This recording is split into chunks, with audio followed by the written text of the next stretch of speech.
Let me now reintroduce my guests, some of whom have been replaced as a result, because that's the moving feast that an election coverage is. We've lost our National Front representative, only, however, to be replaced by Arnaud Leroy, who himself a former Socialist Party member and now with En Marche. Let me also reintroduce Olivia Gregoire, who herself is a political communications specialist, and Charles Begbeda, a member of the Les Républicains, or Republicans, as we'd say in English. Not a great night for your party, No. Obviously.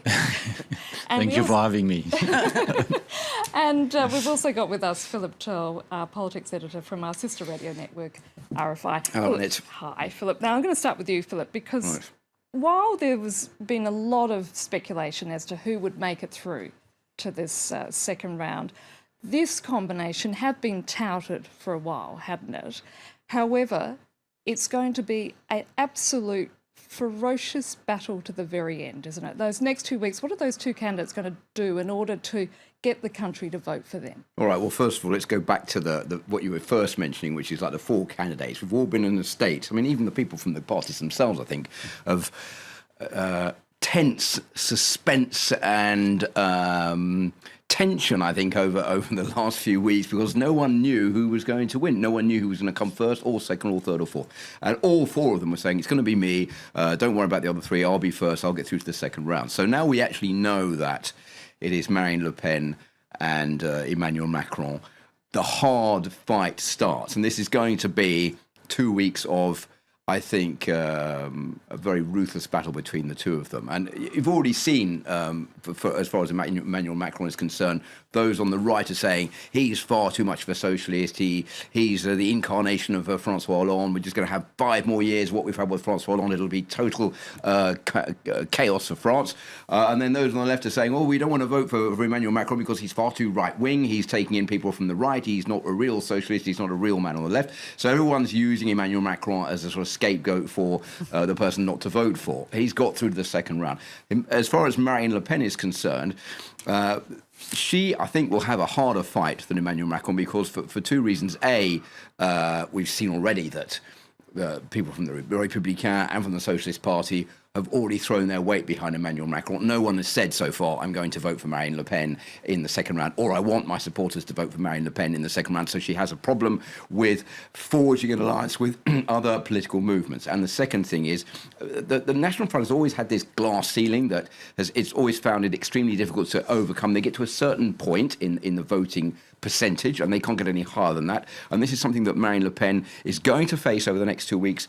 They're saying, what we're going to do is we're going to appeal to French people. Those people are disillusioned with traditional parties, traditional politics. They will vote for us. We'll also appeal to the Republican Party, those in the Republicans who voted for François Fillon, who can't stomach the idea of voting for Emmanuel Macron. They will come and vote for the National Front. And with those votes, then we will manage to win the second round. Charles, what are people saying in your party tonight? Well, you heard our chief, François Fillon. He was very clear. He said he's backing Emmanuel Macron, and so as someone working for him, I just say the same. But I'm not sure then that all Republicans and all voters that have voted for François Fillon will think the same. And there are no voting instructions, One of the problems in France, which actually happens quite a lot, is that there's advice given to candidates saying, OK, well, we lost, we want you to vote for this candidate. What happens is they don't know whether their supporters will, in fact, take their advice and vote for the candidate of their choice, or whether the supporters will say, we don't want that candidate, we're going to vote for someone else, or we might not vote at all.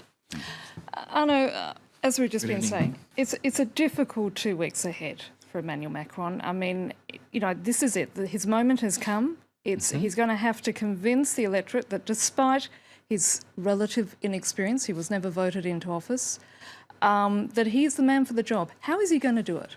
I think you've done it already. If the French people say, OK, he's too young, too inexperienced, it would not be that night. Simply, as simple as this. I think people are clear but they want to get ideas, hope, Europe. They want to keep the euro. They admit we have to make efforts, reforms, and they want to believe in something for. You know, they say we are stuck in French politics for decades with people saying, oh, we cannot do this, the country is declining. Tonight, you've got one candidate saying, okay, guys, true, we have to make efforts, but we can do it. We can do it. And it's just as simple as this. You've got a majority of the people in France who want to believe. If you go, and I'm sure Charles Becbédé can testify on this, if you go around the country, you meet French people, they say, yeah, we want to do this. It's hard today to make it because we've got rules, regulations. We clearly bring a new approach to this in France. I'm going to challenge you, though. You said he's already done it, you know, by getting through to the second round. But the reality is there's still a sizable chunk of the population that voted for Marine Le Pen, and there's still others who are still not convinced that he's the man for the job. Yes, true. But looking at the classical ways of doing politics in France, normally, according to the track record of our republic, Emmanuel Macron should have done less than 6%. Today is in front, is the front runner of the election. And according to the polls, favorite to become the next president. So there is a new era. It's a new era which is opening in front of us. And I'm sure a big part of French people is waiting for this. They are curious because the guy is unknown in the French politics. Looking at François Fillon, he was inside for 36 years. I was 5 when he was the first time elected. It's the same for the other party, for the socialist and the other. So today you've got a new faces, you will have a new team, you will have a new way, a new method, and a new way to drive the country with numerous people on board. All right, at this point, let me bring in Olivia. As a political communications specialist, the legacy of tonight is that every political convention, everything in the rule book has been tossed out the window. This is a campaign that we've never, ever seen before. What happens, let's talk about Macron to begin with. What did he do to make it a success?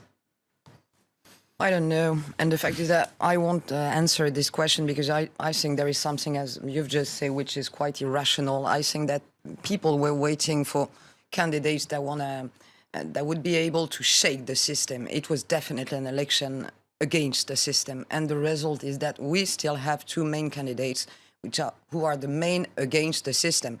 Emmanuel Macron wants to raise up and to move in the system, to make new people make politics, as you've just said, new ideas, new issues. And you get also the National Front who wants to change the rule of the game, who want to go out from Europe. And it was definitely a campaign in which we felt, as analysts, that people want to move and to change the rules.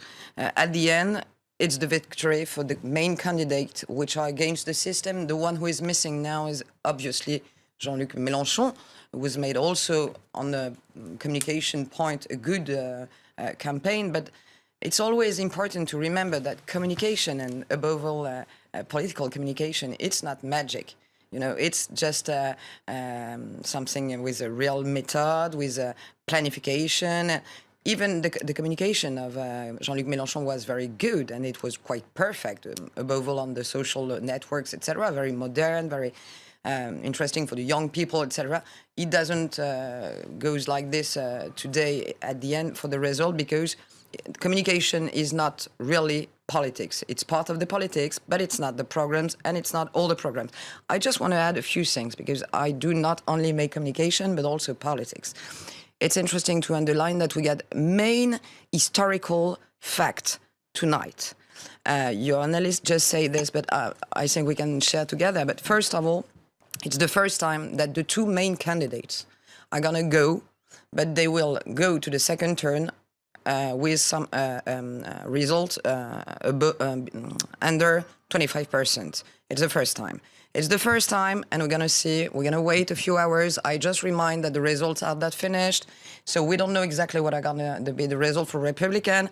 If François Fillon managed to go around 20 or 20.5, I don't know, it will be also historical, because it's approximately 50 years that a candidate with 20% more do not reach the second term. It was Jacques Duclos in 1969, so it's very long time that it hasn't occurred. Just to finish, the two main parties, Socialist Party, it's just like a nightmare. I mean, 5 or 6%. The key question is, will they be able to get the money back for the campaign? Can you imagine this in one of the main party in France? Okay, and I think that obviously, last historical point, Emmanuel Macron, that no one knew 1 or 2 years ago, is now the leader. So we get there what Gilles Filkenstein calls a sparkling democracy. We get a democracy which is very movie, with a lot of gas, with a lot of influence. The result of tonight, okay, what's going to be in the 2 coming weeks? It's not that obvious. Olivia, at this point, let's just take a listen to what the leader of the Republicans, François Fillon, had to say earlier. The National Front, this party created by Jean-Marie Le Pen, has a history known for its violence and intolerance. Its economic and social program would lead our country to bankruptcy. And on top of that, we would also see chaos in Europe with our exit from the Eurozone. I assure you, extremism can only bring misfortune and division to France. This is why there is no other choice than to vote against the far right. Therefore, I will vote for Emmanuel Macron. Let's cross now to James Creedon, who's been covering François Fillon's campaign. James, has the post-mortem already begun? Have people starting to ask questions, what went wrong? I suppose to an extent, Annette, but I think people are still digesting the fact that he didn't qualify for the second round. Perhaps people expected that to some extent, but there was cautious optimism here this evening. So I haven't really been hearing too much of, I suppose, drawing lessons from it, whatnot. There's just a kind of a sense of resignation here this evening. You can see that it's essentially emptied out. Everyone's gone off for dinner or for drinks elsewhere, I guess. Very much, the journalists are the last people in the room, Annette. But there have been reactions across other media. For example, Eric Werth, who was a minister under Nicolas Sarkozy's presidency, he said this was not the defeat of the Conservative Party, the Républicain Party, it was the defeat of François Fillon himself. And indeed, François Fillon, during his concession speech, said no one is responsible for this except me. He owned his defeat, if you like.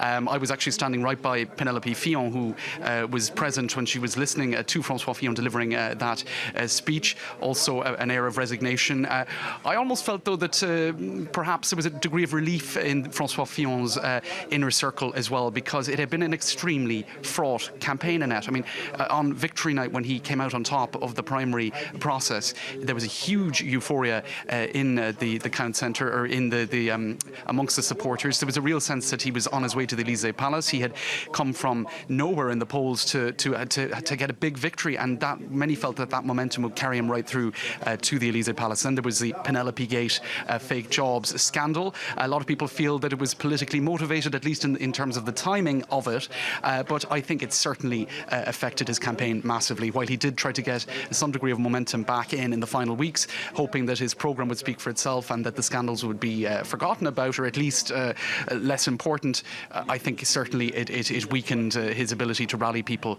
towards the end. Although some do think that when you take everything into account, that he did actually quite well, given the extent to which there were negative news stories about him and allegations. James Creedon there at François Fillon's headquarters. I'll let you head off now, given, as you pointed out, most of the people have seemed to have left somewhat despondently. Listening to James here in the studio is Charles Begg-Begder from the Republican Party. What next for your party? I mean, and who is likely to... Thank you for the question. It's a nightmare, frankly, for us, because we are not used to that, to not be in the second round of presidential election and having this, well, it's an earthquake, so we have to digest, as your colleague said. Do you think it was an error in the sense of people swinging their support for Fillon as opposed to Alain Juppé? Could have Alain Juppé made it through? Yeah, well, We can say that, yeah, maybe. But, the primary election was very clear. It was 70% for Fillon. So, but it's true that if you want to play and go backward. The party leadership made it very clear where their preferences lie, didn't they? I mean, they were very much supporting Fillon. Yeah. Do you think that if François Fillon, for example, had resigned when the Penelope Gate scandal over the false jobs for his wife, when the scandal broke, and said, "Okay, or when he was put under formal investigation, when he said, I will only stand down if I'm put under formal investigation," which he was, then he said, "No, I'm not going to stand down." If he had stood down, or he'd done a mea culpa and said, "Okay, there was a problem and I should have admitted to this and I will reimburse the money, but I will still like to be your candidate," do you think then he might have stood a better chance? Because when he won the primaries, everyone said François Fillon is going to be the next president. He's by far and away the one who's in the best position, the most popular candidate. And because of the Penelope Gate scandal and the revelations in the Canard Enchaîné newspaper, it all fell to pieces. And he remained defiant. If he had stood down, do you think the Republicans would be in the second round now? No, I don't think so, because the plan B would have been a disaster, because it was too late. It was, I think it was the beginning of March. Mm-hmm. It was too Which late. line? So, and the En Marche dynamic would have been the same against the guys that would have taken the job. I would just like to ask the panel this, though, because one thing as an Australian living in France, there was always this sense I felt about the French that when it came to corruption among politicians, there was a bit like the French attitude towards infidelity. C'est comme ça. It is what it is. Yeah. We just deal with it. But the public mood has clearly changed, hasn't it, Olivia? Definitely. You're right. We had years and years. We say it's the same in all the countries. It's the same in all the parties. It's the same. It's like that. You're right. But I think that something has changed. And I think that this campaign was very rough also for people. We have approximately 70% of French people, it was 10 days ago, who say that this campaign was for them very, very not nice to see. It was very violent. It was... But what is weird, and I don't want to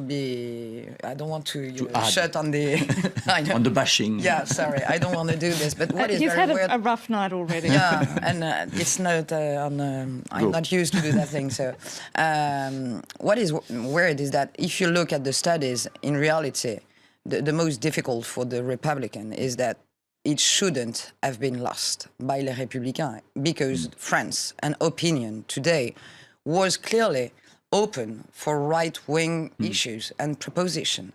And this is all the most difficult for you, because the landscape was very good for François Fillon. And was ideal. So and at the beginning of December, all the more difficult. Fillon was almost elected president of France. It's crazy. But isn't it the Can I case- answer to this Yeah, sure. change in the French? Because I think it's true until one extent. The other issues, it's because François Fillon built his, let's say, candidacy based on one main character. I am clear, I will make the reform, I don't have any problems, you will make efforts, and I will be your chief. At one stage, when you start to ask people to make efforts, you have to be... You must practice what you preach. Exactly. And that's where the issue is for the Republican. And coming back to the question, should have been different if with another candidate. You've got 4 million people, they chose one line and one candidate. The issue with the plan B, for example, Juppé, would have been which line? Which line when you've got the majority of your voters not supporting the line? And it's, politics is not only a casting, it's based on projects, ideas, and for this time, reforms. To be Well, I was looking, if you had, for example, in the United States or in Britain, a candidate like François Fillon, he would not have survived through the tabloid press, through the exposure that he would have received there. And in France, we still have this situation where you can be put under formal investigation and be caught lying about your intentions and what you're going to do, and still defy it all and live in a state of denial and continue being a candidate. And I think that maybe I think that what Olivia is saying, we're getting to the end of a situation where that is tolerated by the general public. And I think tonight the elimination of the Republicans from François Fillon is a sign It's a clear that sign. is over now. And by chance, Yeah. if you allow me.